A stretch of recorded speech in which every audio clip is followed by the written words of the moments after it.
Hey there, my name is Heather Feather. I am the owner of Rare Bird Medicine, and today's topic is the Lion's Gate.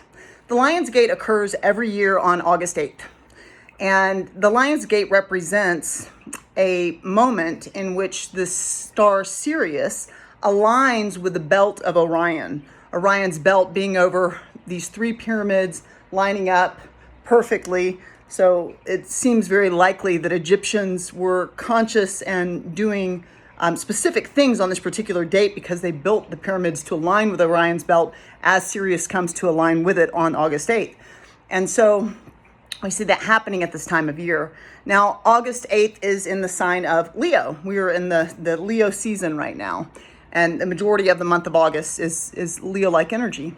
And so August 8th, before we get into the astrology dynamics of it, let's just break down the numbers of it because there are a lot of sign symbols and clues in the numbers of things.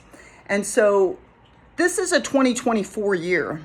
So 2 plus 2 plus 4 equals 8, right? So when we look at the numbers broken down into their smallest form, it's an 888 day, right? And when we add 8, 16, 24, when we add 3 8s together, we get the number 24, which adds to a 6. So numerologically, any given day, you can add down to a single digit like that, and you will get the essence of the day. So that particular day is going to be a 6-day or a vision and acceptance day. I typically equate the number 1 and the number 6 both to the third eye, to the brow chakra, to the ajna, if you will, or third eye chakra. And because it has to do with having a vision acceptance has to do with having a vision in your mind's eye, something that you will flush from the mind out into the world, likely with your hands, as you activate the creative principle. And your duty is to accept the vision. So if you have 6 in your numerology, if your date of birth adds to the number 6 or your full name, if it's somewhere that's in a predominant placement, that's a lifelong placement, you can trust that you will be dealing with having really great visionary ways of seeing things, and you'll likely draw and magnetize to naysayers. You know, people are like, you can't do that, honey. You can't be an artist. You better be a doctor. Like, this type of energy. It's like where people are constantly telling you your vision is not viable, and it's your duty to accept the vision and understand that you're a distinct seer and you see in unique ways, and not everyone's going to see life the way you can see it. So there's an activation in the field of this energy. The number 6 can also represent family. The lion's pride is present with the Leo energy. So there's a quality of considering our family, considering our vision. What is your vision? What's your vision for your romantic life, your friend life, your business life, all of it, like your health? Like, what is your vision for your life, your wellness, physical, mental, emotional, spiritual wellness? How do you step into those? How do you want to step into those in the coming year? Because there's a tremendous amount of energy activated right now. Some psychics and seers would say that a lot of energy is actually being sent to the earth and awakening the spiritual body and awakening and activating our capacity to use our creative spiritual mind to create the ideal in the paradigm. Let's work together and create a place we enjoy being in, and that has a lot to do with the way we hold our world in mind. How are you holding your world in mind? Something I'm often talking about. It's, my video Crazy Mouth was about that. How are you speaking about your world? What are you thinking about your world? And the way you speak about it is going to reflect what you're thinking about it. And it's understandable in this realm to go to a dark place with it. Many of us do. I would say probably all of us, some of us more than others. And this is a creative mind that you have. As above, that which you hold in mind, so below, that will be what you see in the paradigm. Some would say what you hold in mind, you will activate in the body. And what you activate in the body, you'll activate in the earth. And then that becomes it has a trickle-down effect, and becomes your reality. So the reason I want to talk about Lion's Gate is because on August 8th, we will be 15 degrees into the sign of Leo. Every astrology sign has 30 degrees within it. They typically will say your cusp. If you're born closer to the 0 degree or 30 degree line, for example, I was born closer to the 0 degree line between Scorpio and Sagittarius. I was born actually at 0 degrees. So my moon and my sun are both 0 degrees, which means although I am a Sagittarius, I am 0 degree Scorpio. So I'm really a Sag Scorpio. I'm almost equally as much Scorpio as I am Sag. And same with my moon, it's Leo Cancer. And so if you have Leo in your chart, that's being activated right now. If you have a Leo sun, you're very likely, depending on what degree it was, to have a Leo Mercury, which will be not only your characteristics and personality, but the way that you communicate. And for me, I have, for example, a Leo moon, cusping Cancer, but the Leo's in there. So this means because it's my moon and my feelings are going to be activated in this Lion's Gate more than any other component, because the quality of Leo and the gateway that's opening is through the Leo energy. And so it's going to have the strongest influence in the way that I feel. Interesting. I just had a breakup, and, like all these shifts, like I got to have a lovely coffee with my ex-boyfriend the other day, and he illumined a lot of things in my mind. We had a very lovely conversation. My other ex-boyfriend is moving in as my neighbor. And so I can see this portal shifting all these energies and things in my life right now. And I trust there are new things to bloom forth, and I'm excited for that. And I'm excited for both of those guys, for the things that are blooming in their lives, and may they continue to be graced, But you may have been noticing some shifts and changes and things flushing up in the field for you, if you will, since July 28th. So this portal opens July 28th and it goes all the way until August 12th. But the strongest activation date, the strongest gateway of energy, is going to occur on August the 8th. That's right around the bend, which is why Heather was like, I'm going to make a video in my pajamas. So excuse me for being in my pajamas, but I was like, boy, I better make a video tonight. Time is illusion, but boy, it sure does seem to collapse. You know what I mean? So yeah, it's, man-made constructs. And so we're abiding in that system.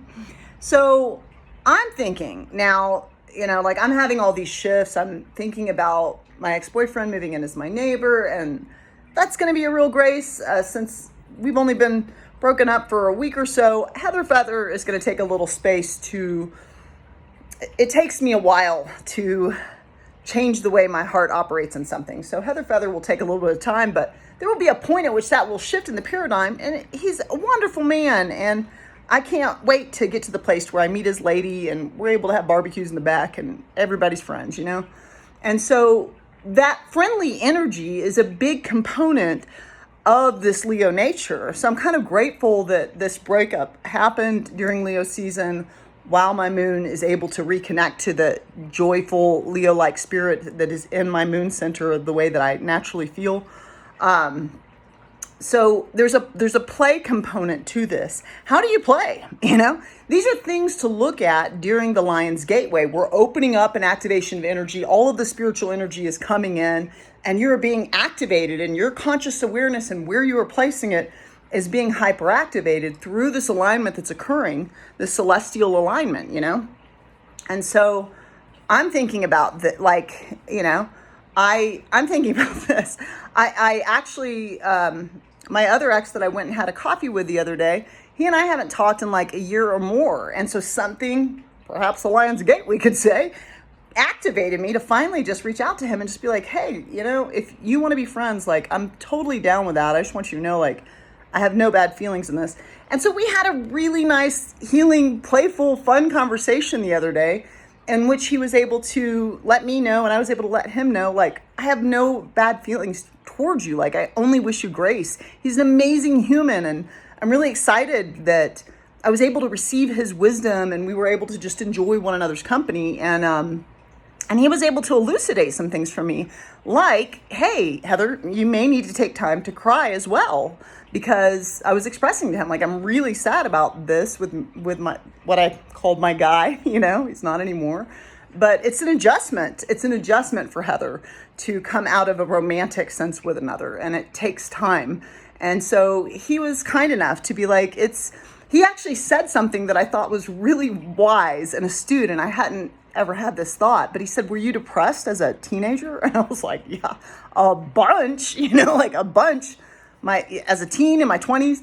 And he's like, right. So when you had all these like dark, hard feelings, sometimes as you become an adult, you think, I'm not going to do that anymore. I'm not going to be depressed. And I do push Heather Feather to not be depressed. You're a joy spirit. Don't get depressed. Don't get mired in the Maya. You know what I mean? Don't be mired in the Maya, silly goose. And he was saying, like, you're sad. He's like, I can hear in everything you're saying, this guy was important to you and you're sad. And he's like, just make sure you take time to cry, you know?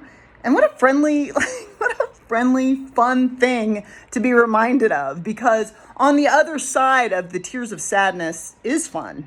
You know what I mean? Like, it's hard to have fun when you're holding the weight of pain and sorrow and grief and loss in your heart. And we cry different chemical tears when we cry tears of sadness than we do when we cry tears of joy.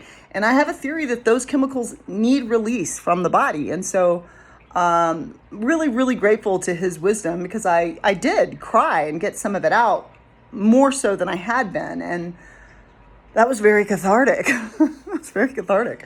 So, I mean, it's a good time for me specifically because I have a Leo moon, but really for everyone too. How do you feel about your life? Because there is a lot of fire in a fire sign. There's a lot of feeling. There's a lot of emotion. There's a lot of passion. There's a lot of energy. What are your passions? How is your attention doing with your passions during this Leo season, during this Lion's Gate? What is it that you want to create? How do you want to play in the world? And how are you holding yourself? There's a component in the Leo frequency of regality, you know what I mean? And so knowing one's sovereignty, and so now is a good time to stand a little bit taller in your shoes, you know? I would say all moments are, because you're the sacred light of love at the end of it all. That's all you've ever been. But now's a really good time to step into it, because there's this big energy, like a lion in a jungle, you know, like a fierceness that is present, that is ready to go after the given desire. When we look at the elements and the fire elements in the zodiac, it is Aries, Leo, Sagittarius. And so Aries is like a first spark of a fire. Sagittarius, my sign, is like I'm trying to shoot the moon with a fire arrow, you know? That's fire in the head. That's like trying to reach God with fire, right? Leo is fire that everyone gathers around, and that we have parties and we have community, and we come and we cook on the fire, and we may get our cauldrons going and start making potions and getting all magical connected in our fire celebration, depending on how we are as a being. And so there's a component of community, a component of celebration. How do these things show up in your life? As a general rule, there's a tremendous activation of the light body through the Lion's Gate. And I've had a lot of very powerful psychics in my life, and I have several people I know that read the Akashic Records, oddly. But one of those people, she was doing a reading for me some time ago, and she elucidated that she has noticed that a lot of people, whatever karma, whatever they didn't deal with, that August is a month, and it's likely because of the Lion's Gate, where we are given opportunity to choose again. So the time is really coming in now, and it's a good time to journal, to reflect, to get clear, to be still, even if you don't want to write about it, just to get still in your sacred temple of light and take a moment with your beautiful self and be like, what is the life I'm living right now? Let's flip through that. How are my relationships doing? How is my personal care doing? And are there any changes that you want to make? Now would be a very powerful time to start to seed in the new, seed in what you intend. And like I've said many times, the universe loves to fill a void. It loves it. So a great way to do that is to also consider if there's anything you need to let go of and start letting go of it. I find it very interesting that I just had this relationship change right before the Lion's Gate, and the Lion's Gate's occurring right before I go to 2 Madre Ayahuasca ceremonies. So it's like this, you know, ayahuasca, plant medicines in and of themselves activate you before you sit with them. You know what I mean? The journey starts early and it ends way later when you take the medicine, and years later it's working in your consciousness. So I'm grateful and humbled to be in a space of tremendous change and transition during such a transitional phase, and I'm really evaluating what is it I want to create. We have a class coming up, Be Magical, that will start in September. You can go to rarebirdmedicine.com, click on the classes link to learn more about that. You can always subscribe to Rare Bird Medicine on YouTube. I always love to hear your thoughts and comments. Amun.